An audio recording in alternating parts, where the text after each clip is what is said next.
नमस्कार मित्रांनो, क्राईम कट्टा या यूट्यूब चॅनलमध्ये आपले मनापासून स्वागत आहे. बेरोजगारीमुळे मुलांना नको ते उद्योग सुचतात व शेवटी जीवानिशी जातात.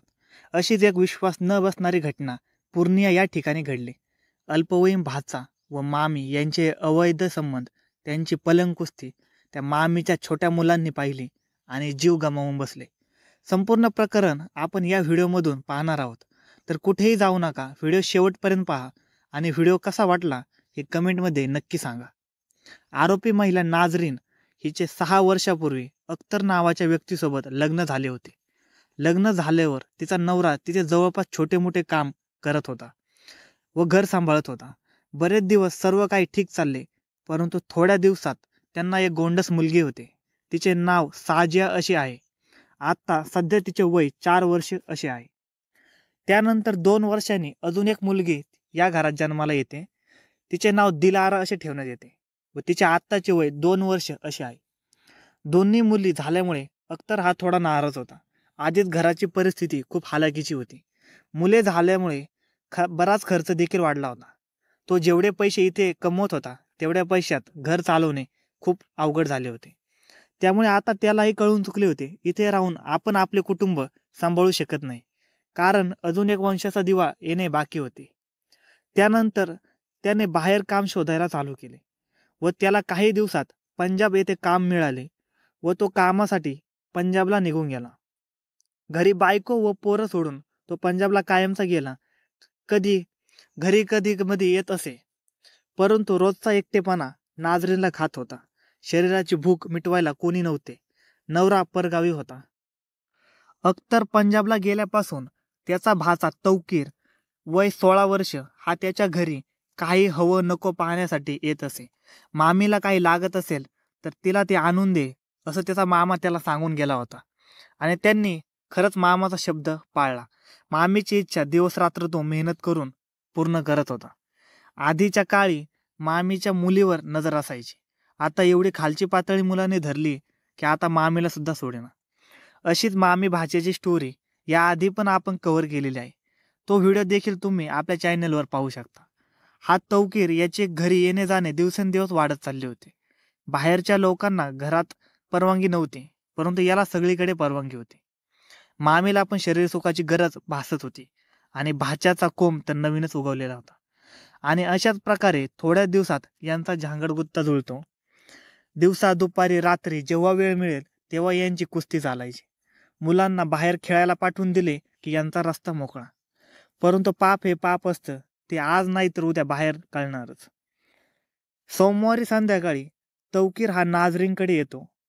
त्याचा प्लॅन फिक्स झालेला होता. सगळ्यांनी मिळून जेवण केले आणि आता वाट पाहू लागले मुलांना झोपायची. दोघांनी मिळून मुलांना झोपी लावले आणि पलंगावर उचलून खाली गोधडी टाकून त्यांना तिथे झोपवले. हा तौकीर 16 वर्षाचा कार्ट, याला कधी नव्हत अशी गोष्ट भेटलेली. त्याला काय दम निघाना. तो गडी लगेच चालू झाला. मुले पूर्णपणे झोपलेले आहेत नाहीत याची त्याला काही घेणं देणं नव्हतं. त्याला फक्त त्याची हवस पूर्ण करायची. आणि दोघांनी पलंग कुस्ती चालू केली. पलंगाचा आवाज आणि या दोघांचा थोडाफार आवाज यांनी ते मुले उठले आणि पाहतात तर काय, त्यांची आई नागड्या अवस्थेत परपुरुषासोबत अस्ताव्यस्त अवस्थेत होती. हे पाहताच त्या मुलांनी आपल्या आईकडे रागाने पाहिले. त्यांनाही समजत नव्हते की अचानक असं का जागे झाले. नाजरीनला काय करावे समजत नव्हते. कसे बसे घाई गडबडीत कपडे घातले. डोक्यामध्ये गोंधळ सुरू झाला होता.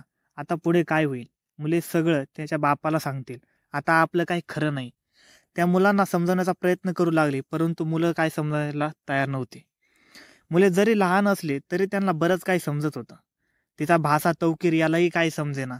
कमी वयात मोठे कार्ड केलं होतं, पण आता हे निस्तारायचं कसं हे माहीत नव्हतं. अशा परिस्थितीत त्यांनी मुलांना मारायचा निर्णय घेतला आणि दोघांनी मिळून त्या दोन्ही मुलींचा गळा दाबून त्यांची हत्या केली.